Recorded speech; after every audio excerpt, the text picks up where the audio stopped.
Yes. Greenwood? Yes. Bowman? Yes. Miller? Duffett? Yes. Review of and possible action to remand Board of Adjustment decision.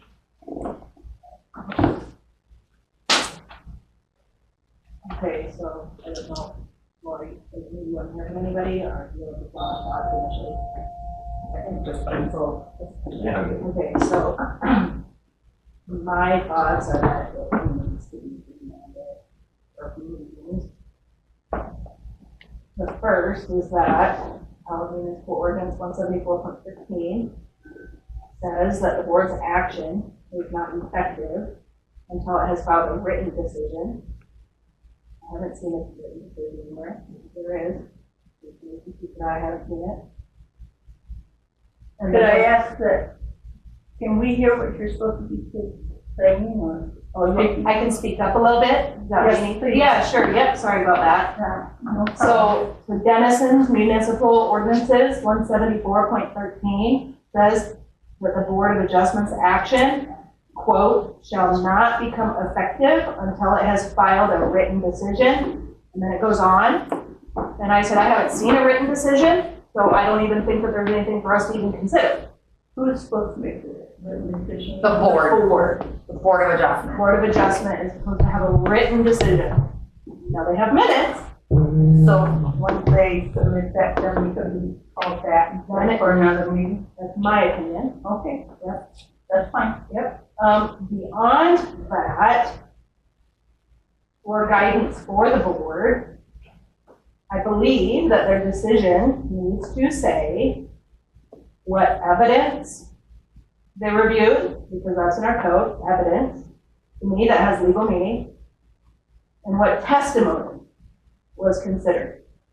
I saw a YouTube video that Mr. Jacob Johnson shared. I may have missed, I don't know if it was complete or full, I wasn't there, but I'm not sure that anybody gave testimony. There was talking, indeed, but to me, when our code uses the word testimony, to me, that's a legally significant word. And I didn't see that, so I think the board needs to take actual testimony and actual evidence so that we can review it. And then the other thing, this just may be me, not having a great copy, I don't know, but I could not tell from the plans that were submitted that the landscaping buffers and screens and things like that were actually proper. Because even if a special use is granted, it still has to conform with the land around it, which I understand is residential, and that requires a lot of buffering. Now again, it may be in there, I just can't tell from the plans that we have. It could be the copy's bad, could be that it's black and white, whatever. But I think that that should be addressed by the board to make sure that that is actually proper. And then the last thing I would say is that our code actually says that the applicant for the special use permit is supposed to include with their application evidence that it doesn't increase the congestion in the area and that it will not affect the property values. So I think that that needs to be substantiated with some kind of evidence or testimony. And so I guess my legal opinion, not as a lawyer, but not as a lawyer for the city, but as a lawyer, is that it's just not even properly before us because we haven't seen a written decision yet. So that's my thoughts on it. That's the sense of council, then is it really proper to talk about it more until we have these things? You would have to, so your action to remand would be to remand it for 30 days. That's the time limit that you can remand it. You would remand it back to BOA, at which time BOA would have another meeting. My understanding is the entity that requested the special use is not required to refile or to pay any additional fees or anything along those lines because it was remanded from council back to BOA to gather the necessary documentation and put the item into writing as Ms. Smith requested. And for clarification, if either parties have any questions, they come to City Hall for clarification on what's required. Mm-hmm. Yep. I mean, I within mean, the reason. city hall's not a legal advisor. No, I mean, you stated that they need evidence to prove that it's not going to affect their property value. So just clarification on the line. I just want to be clear to this. It's also detailed out in the code of ordinances on the city website of the items that are specifically required. Yeah, our code doesn't say what is Right. evidence. And that's up to the BOA to decide. Correct. Consider that. Fair enough. I don't think that at this time we're gonna have discussion. We're gonna I'm be fine. put rough I'm hands fine on with the- hearing discussion because we're here, but we don't have the ability to actually rule per se. So we can talk about the project face value without ruling, weighing its benefits and its deficits to the community, or is that better off spent after we know we can have it up? I mean, I wouldn't mind hearing from the people that are here prepared to speak personally. I just had a question. When you're talking about them going off and getting proof, as far as whether or not it would affect values, would that be required for them to get an independent third party and not just from themselves if they were formerly appraisers? So our code doesn't say, that would be up to the board as to whether or not it determines that the evidence and testimony it receives is going to be competent or qualified or sufficient evidence for them to make a finding that it's not going to impact value, or that it won't congest the street, or that it will. And I think either party could present conflicting evidence to the board, and then they have to decide. Okay. And then once we have a final decision in writing, setting forth the reasons, then we can actually review it. Okay. And it's probably obvious I'm the one that sent you all the YouTube videos, and if you had a chance to look at it, Yep. it would show you what evidence that I have from studies from CNN all the way to the credit agency Experian talking about the effects of putting funeral homes into a residential neighborhood. And it will also have a video that shows the land that they want to build it on, and to the properties that are in the neighborhood on that street. That would be evidence you want to take to the BOA board. I don't know that that was presented to the board at their initial hearing. That was more put into the video, correct? Correct. However, with this being the third one, I would like to point out that we can't always get the days off of work in order to show up at the board. If you get it to us with ample notice within 24 hours, we can include it in the packet that's given to the board. Sending it in at 11 o'clock the night before the meeting doesn't give the board ample time to review the documentation. So if you have evidence, we create packets for the board, and it usually needs to go to the board 24 hours before the meeting. So it'll be posted, people will be notified. You can provide that information to City Hall, and we would put it in the packet for the board. Okay, 24 hours before. Preferably 24 hours, so it gives them time to review it and process it before they have a meeting. Okay. Again, is this something they need to do with every decision they've made then? Because I don't think we've ever had that. I think the code is the one that we're referring surrounds special use permits, correct? Because there's varying items that the Board of Adjustments would hear. So this is specific to special use items. So any Special use variances. anything that the Board of Adjustment is deciding in terms of a variance, a special use permit, or appeal from planning and zoning, they should be doing a written decision. And there's no requirements as to how long it is, which of them signs off on it. I mean, that's all kind of rules of the board. And the reason is because, say it's denied, the applicant has a right to appeal that also to the district court. Well, if it gets to the district court, what is it reviewing? It's got to be able to review the evidence and testimony to see if the decision was lawful. So it's almost like, it's like a real administrative agency procedure, like if you've ever been a part of an employment hearing or a work comp hearing or a civil rights hearing. It seems like it may be fancier than it needs to, but that's what the district court would be reviewing, is what happened at the board. And if all it has is minutes and a video that somebody happened to take, that's not going to cut it. And same thing for us. So, sir, when you were saying that I maybe don't have time to come to the BOA hearing, don't let that deter you from thinking that we as a council aren't going to exercise our own independent judgment to review what happened. So even if you can't make that, if you can make the city council meeting when it comes back to us, if it comes back to us, if it's denied, it doesn't come to us, it goes to the district court. But we're gonna, as a city council, hear from anybody who's interested. Just like right now, I don't think it's properly before us due to lack of written decision, unless I'm wrong. And there is one. Mr. Mayor, may I speak? I'm Rod Bradley, I'm the chairman of the VOA.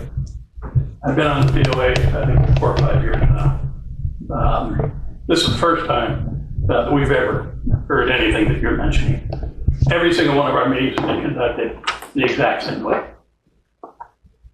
The parties come, those who are requesting, those who may be in opposition, those who may be in favor. We listen. In this case, we had 2 meetings on one topic. Because at the first meeting, we felt that there weren't enough answers to some of the questions that the neighbors were posing.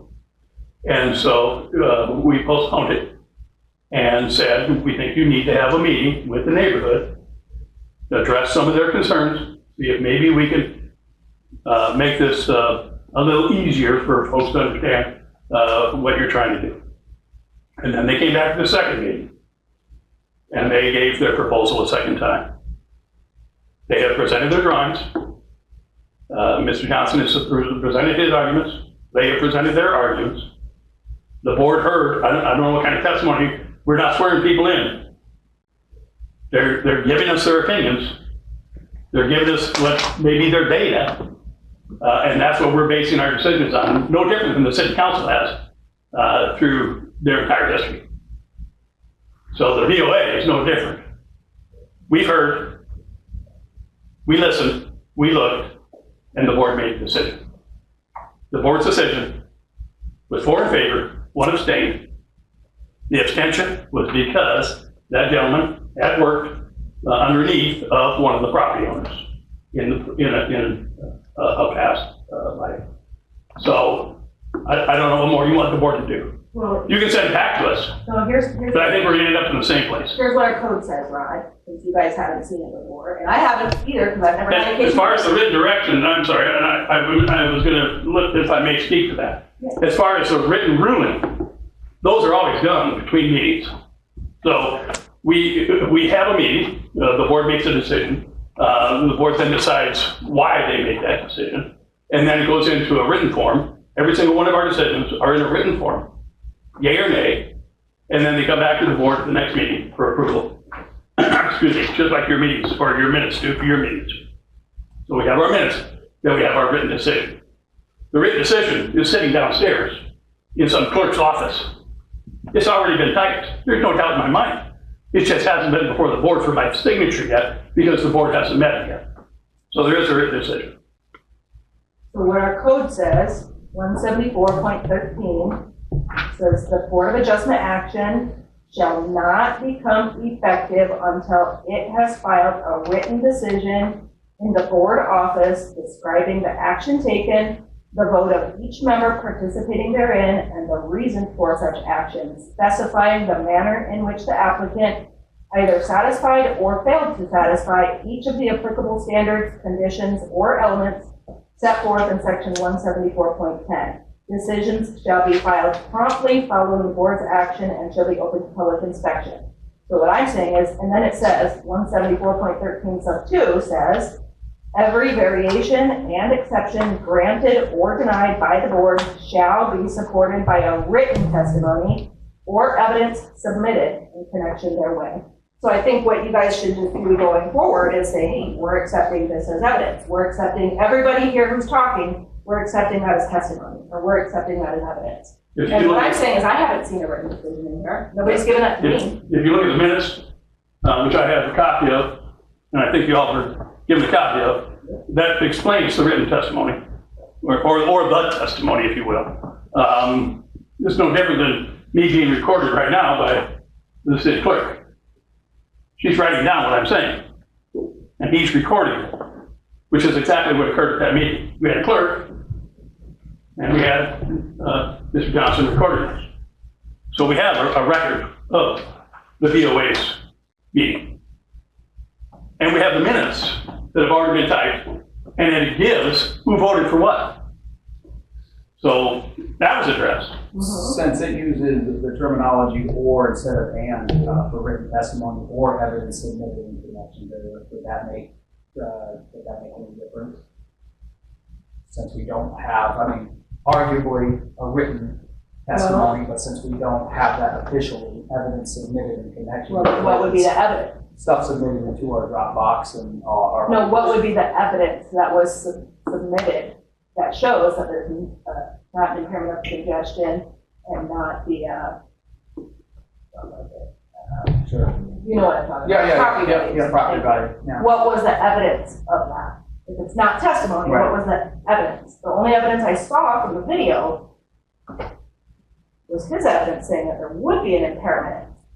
So And my evidence- Mr. Weiss, who says it would not. that would be Yep. testimony. My evidence comes from CNN Money, Experian, Realtors.com.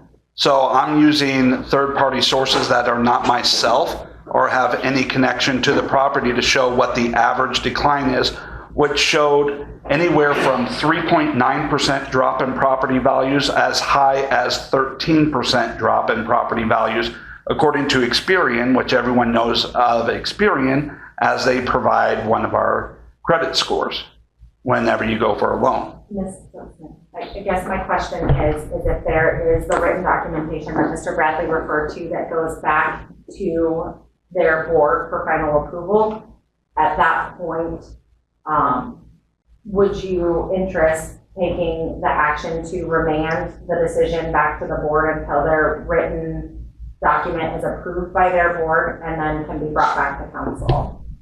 Let me just go over minutes again here real quick and see if it says a reason for each member's vote.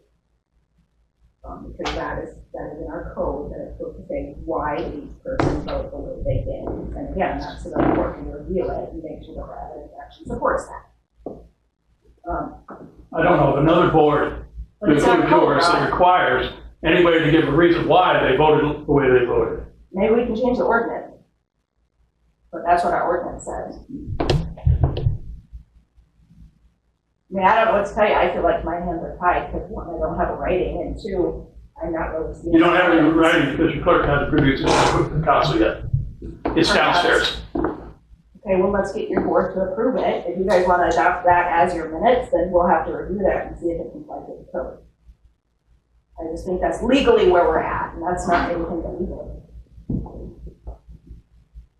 Somebody feels differently. I mean, certainly there's more of us here that would feel differently. I could certainly be outvoted, but. I think you're arguing I'm going code off the versus code. precedent, right? What we've done in the past versus what code is. It's very, very uncommon for something from Right. that work. From a legality standpoint, if it were to ever go that direction, I lean on the side of caution. Not that I want to do that, because it's got off quite a while. Discussing risk of making a decision knowing what we know, it seems unnecessary. I don't want to drag. Well, now that we've brought the code up, Right. that just gives Yeah. somebody else more to come after us with. It's not, Well, I think we owe it to both of the parties to do it right. Follow our code, right there. So speaking I of didn't make the that, code. is there anyone else for discussion? Does anyone else want to speak? So just the minutes, I have a copy of them here, I thought and got them. So it gives the reason why, after they made their motion, the reason that you would like to see this, one of you, you're welcome to look at my copy. I have it. Where are you seeing The it? final paragraph, it's kind of bold. Uh-huh. Motion by Gravy, seconded by Weaver to approve exception 3.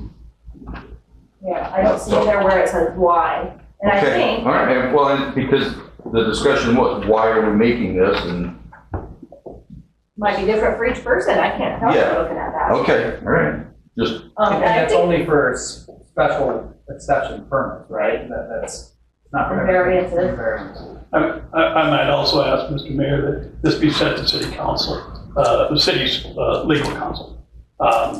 He'll give you a definitive answer as to whether or not some of the things we're talking about are legally required by the BOA.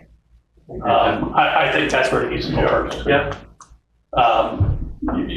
You stated, Ms. Up, that you are not acting as city council for the council, and so I think we have somebody that we pay to do that.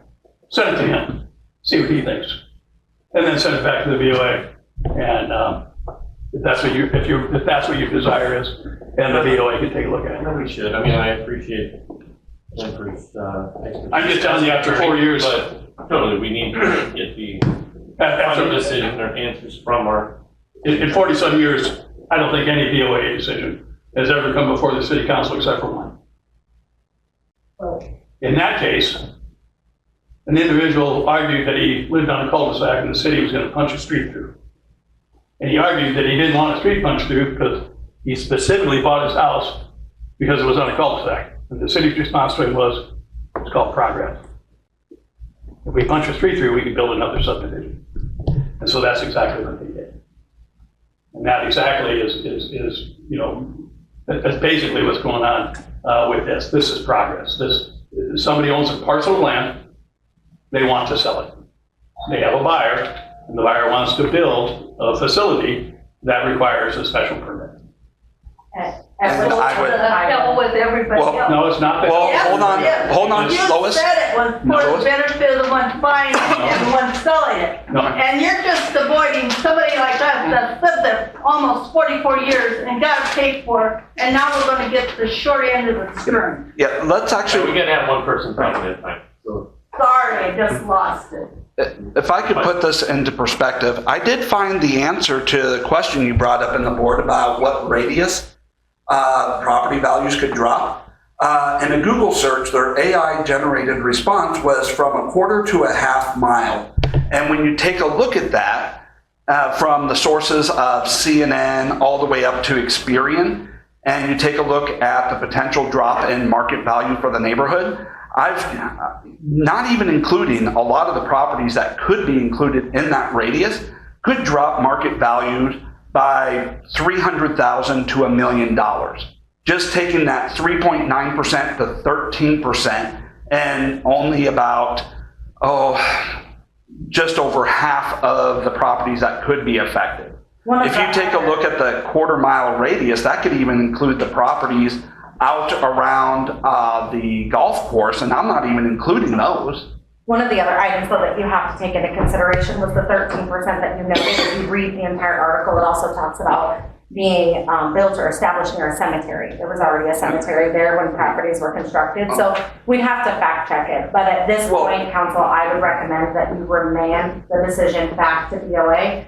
In the meantime, will contact city council, or council for the city of Denison, get his recommendation along with the director for the League of Cities, and get information and guidance for both BOA as well as city council, so that a decision can be made. And then once they, whatever action they hold at the next BOA meeting, can either be brought back to council or appealed to district court. I think if you look at all the smaller communities around us, there's a funeral home right in every neighborhood. We currently have them in facilities and everywhere, but the legwork has to be done correctly, but that decision will be made. Well, it's only fair to the neighborhood property owners to give it that Okay, actual so- due consideration. That our code that we didn't write, somebody else before us wrote it, says that. I presume it's for the protection of the existing property owners in a residential neighborhood, Jody, do is what it you need a is. motion or consensus? Hey, could I ask one further thing for you, please? When you speak to the city's legal counsel, yes, would you inquire, the board has already voted. So at the next meeting, our normal standard would be that approval will come before us for my signature, So it takes. and approval by the board. Okay, yep, And so you remanded back to us, all we're gonna do is finish up our paperwork. okay. I will. I guess the point I'm trying to make is, that's all we're That's a gonna do is legal finish. question, that's a Yeah. legal question, it's just rubber stamping what you already did, taking evidence. I don't know, that would be for a court to decide. Yeah, We'll see. I'll See if it get doesn't come up. clarification. I will speak up just one more time. Jessica, right? Yes, Yes. One, I'm glad you pointed out that it also included other factors that would be involved in that up to 13%. And remember, I gave a range of 3.9% to 13% because it does depend on a lot of factors. And not being an appraiser, I don't know how much of a percentage between that of numbers from the research that I've done as far as what the impact can be and why I would suggest an independent third party who doesn't have any connection or stand to benefit from this, be the ones to assess what the impact would be, what the impact, and write an impact study. So that instead of trying to figure out where in that range we would fall in, we can get a more authoritative answer for our specific neighborhood. So the applicants for the permit are not gonna fund this, that. They don't have a duty to do that. They're gonna find anything that says that there's no impairment, because obviously that would support the request. The board's not gonna pay for that, so if you think that that would be beneficial for you and the other homeowners, I would suggest that you and the other homeowners gather a professional piece of evidence that says that, if that's what you think is supported. Otherwise, what you are looking at is the board considering potential expert testimony or evidence that may come in at the next hearing versus your Google search. And I'm fine with Google, I look at Google all the time, but when the board is weighing it, they might look at you and say, well, sir, Google versus a professional, sorry. That's on you. And that's why I was, doing like, CNN Money and It's evidence, Experian. it's evidence. Yeah, it's The question is quality of evidence. If you Google a multi-story apartment complex built in the same location, what does it do to the value?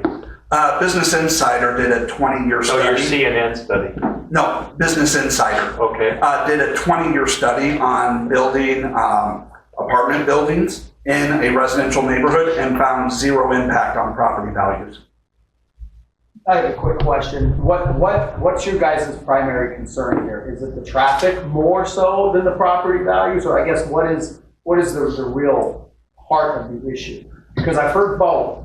Yeah. And I want to know what it is. I'd say the first priority is the property values.